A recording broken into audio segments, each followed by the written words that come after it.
3. 연구방법 핵심 기초. 성경이라는 진리의 광산에서 보화를 캐기 위해서는 지혜가 필요하다. 같은 수고를 할지라도 효율성이 떨어지는 연구 방법으로는 충분한 수확을 얻지 못할 수 있다. 성경 공부를 본격적으로 시작하는 것도 중요하지만 과학적인 접근을 고민하는 것이 우선이다. 결과물이 화려하고 감동적이어도 절차가 객관적이고 과학적이지 못하면 결과물 자체를 신뢰할 수 없다. 심리학 대학원 전공 초기에 가장 많은 노력을 기울였던 과목이 바로 통계학이다. 사회과학에서는 진리에 대한 발표보다 진리를 찾아가는 과정을 중요하게 여긴다. 아무리 연구 결과치가 획기적일지라도 진리를 도출하는 과정이 합당하지 않으면 결과치는 믿을 수가 없다. 교회에 다니다 보면 수많은 사람들이 새로운 발견이라며 목소리를 높여 외치는데 주관적인 경우가 많다. 1. 어휘력은 기본이다. 과학적 탐구 전에 기본적으로 갖추어야 할 것은 어휘력이다. 한글 자체가 70%가량은 순 한글이 아닌 한자로 이루어져 있다. 한글 성경도 한자를 알면 단어의 의미를 이해하는 데 도움이 된다. 과거 80년대까지는 한자가 포함되어 있는 성경이 많았다. 그러나 현 시대는 한자보다 영어에 더 익숙하다. 그래서 영한 성경을 활용하면 단어의 의미를 분명하게 이해하는 데 매우 유익하다. 그때에 많은 사람이 실족하게 되어 서로 잡아주고 서로 미워하겠으며 마태복음 24장 10절. 잡아주고 한글 성경만 보면 어려움 가운데 서로 도와준다는 의미로 해석할 가능성이 있는데 영어 성경을 보면 betray로 배신하다의 의미이다. 그때에 많은 사람이 실족하게 되어 서로 배신하겠고 서로 미워하겠으며가 더 자연스럽다. 주의 은혜의 해를 전파하게 하려 하심이라 하였더라. 누가복음 4장 19절. 해라는 말씀을 한글 성경만 보면 태양으로 해석할 수 있는데 영어 성경을 보면 2021년, 2022년 할 때 년이다. 그의 이름은 기묘자라, 모사라, 전능하신 하나님이라, 영존하시는 아버지라, 평강의 왕이라. 이사야 9장 6절. 기묘자라는 의미, 모사라는 의미가 잘 들어오지 않는다. 그런데 영어 성경을 참고하면 Wonderful Counselor로 기묘자 및 모사라는 의미가 분명해진다. 또한 기묘자, 모사라는 말보다는 영어 성경 그대로 훌륭한 상담자라는 단어가 더 친근하다. 뿐만 아니라 문맥상 전능하신 하나님, 영존하시는 아버지, 평강의 왕, 그렇다면 훌륭한 상담자로 번역되어야 문맥상 자연스럽다는 것을 영어 성경을 통해 이해할 수 있다. 그의 이름은 훌륭한 상담자라, 전능하신 하나님이라, 영존하시는 아버지라, 평강의 왕이라 읽으면 더 자연스럽다. 영어 성경을 참고하면 친숙하고 이해하기 쉬운 단어들이 많다.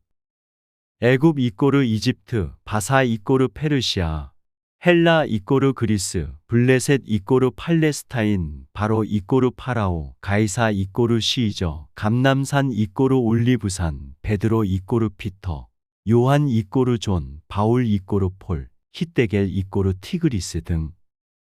이 빈도가 시작이다. 사회과학에서는 연구를 위해 수집한 자료가 일정한 빈도가 되지 않으면 분석 자료를 신뢰롭게 여기지 않는다. 성경 연구도 마찬가지이다. 중요할수록 언급한 빈도가 많을 것이다. 희귀한 구절을 가지고 성경의 핵심 사상인 것처럼 외치는 경우를 종종 보게 된다. 하나님은 달려가면서도 읽을 수 있도록 분명하게 말씀하신다. 하박국 2장 2절. 하나님은 중요한 진리일수록 반복해서 말씀하신다. 주요한 교리는 여호와께서 몇 번에 걸쳐서 성경 곳곳에 직접 명확하게 말씀하신다.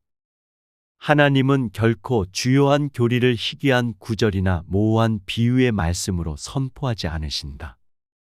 3. 빈도 분석이 핵심이다. 빈도는 분석을 위한 것이며 빈도 분석이 성경 연구의 핵심이다. 빈도 분석은 비교와 대조가 핵심이다. 비교는 둘 이상의 말씀을 견주어 서로 간의 공통점을 밝히는 것이다.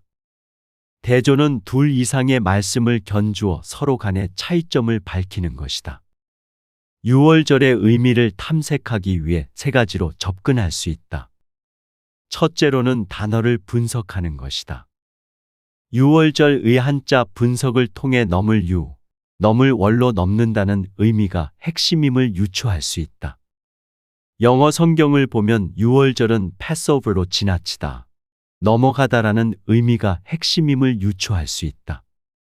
이를 통해 심판의 천사가 지나친다는 의미가 있음을 깨닫고 감동과 은혜를 받을 수 있다. 두 번째는 유월절 예식에 직접 참여하는 것이다. 유월절 문화를 직접 경험해 보는 것이다. 한국의 추석 문화를 이해하기 위해서는 미국에서 추석 행사에 참여하는 것보다 한국에서 추석 행사에 참여하는 것이 낫다. 유월절 경험도 한국에서 유월절 만찬을 경험하는 것보다 이스라엘에서 만찬에 참여하는 것이 훨씬 낫다. 우리는 이스라엘을 소중히 여기고 축복해야 한다. 유대인들은 목숨을 걸고 성경의 문화를 수세기 동안 지켜왔다. 성지순례가 단순한 장소 탐방이 아닌 성경의 절기 문화들을 몸으로 경험하는 기회가 되어야 한다. 세 번째는 성경에 나와 있는 모든 유월절 말씀들을 참고하여 유월절의 모습을 이해하는 것이다. 저자가 자주 활용하는 것은 성구사전이다. 최근에는 대한성서공회 홈페이지의 성경 검색을 활용한다. 유월절은 총 74회가 나오며 구약의 46회, 신약의 28회 언급된다. 모든 성경 구절을 찾아 비교하고 대조해보면 유월절의 의미가 새롭게 이해되고 그려진다. 과학적이고 가장 현실적인 성경 연구 방법은 세 번째이다. 모든 관련 구절을 찾아 비교하고 대조하는 방법이다. 믿음의 의미를 이해하기 위해서 국어사전에 의한 개념 정리가 아닌 성경 곳곳에 쓰여 있는 믿음에 대한 문장들을 통해 정리하는 것이 중요하다.